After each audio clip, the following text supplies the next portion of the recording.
I'm just going to carry on talking about the Ockenden report because it's resonated with so many of you, which is awesome. You've likely read it by now, and you'll see things like failures in leadership, communication, culture, all that stuff. They're all true, but go back through the testimonies and look at what's underneath that clinical detail. Excuse the heart monitor, by the way.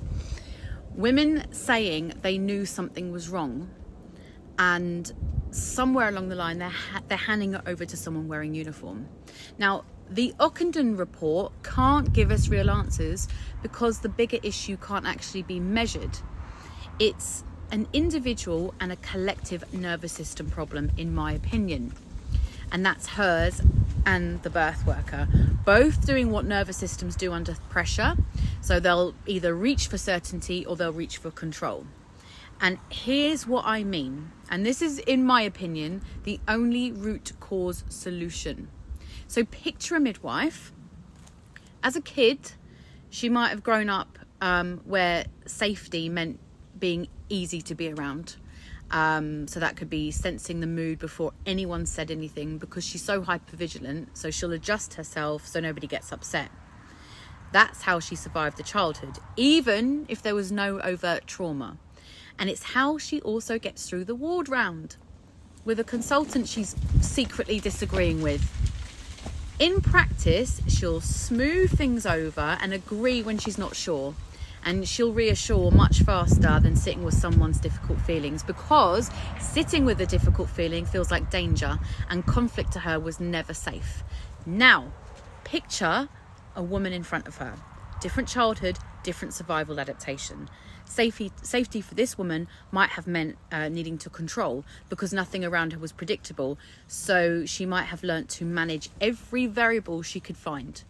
In pregnancy, that becomes a birth plan that's very rigid and mapped to the most minute detail, and real difficulty settling into anything that sounds like a let's just wait and see sort of thing. So she might be terrified of authority. Now put them in a room together, and what have you got? The woman asks for detail, for a straight answer, and for someone to, I don't know, hold a firm line. And then you've got the midwife trying to keep things calm, give reassurance instead of answers, and softens the exact information the woman needed straight. They don't know how to speak to each other because they don't speak each other's language, because no one's taught them survival adaptations and what happens under pressure.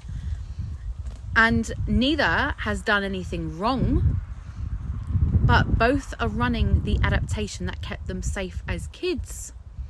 The woman leaves feeling unheard by someone who was trying her very best and very lovely to her.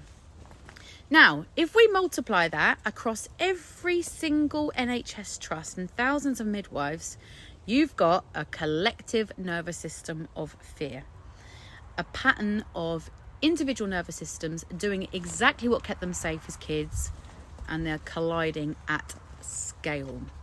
So, you can tighten every guideline you want, and the moment pressure happens, it's not going to make a slightest bit of difference, because guidelines don't regulate a nervous system, do they? Understanding one does. I teach doulas, midwives, obstetricians how to spot that pattern in the birth room with the women and in themselves before it decides the outcome for them, because nervous system adaptations run unconsciously. If you actually want solutions to collective system problem, this is where I would urge you to start.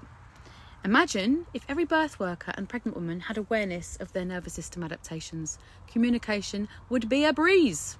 So I'm running a masterclass on this topic, and it's only 30 quid. Comment masterclass and I'll send you the link.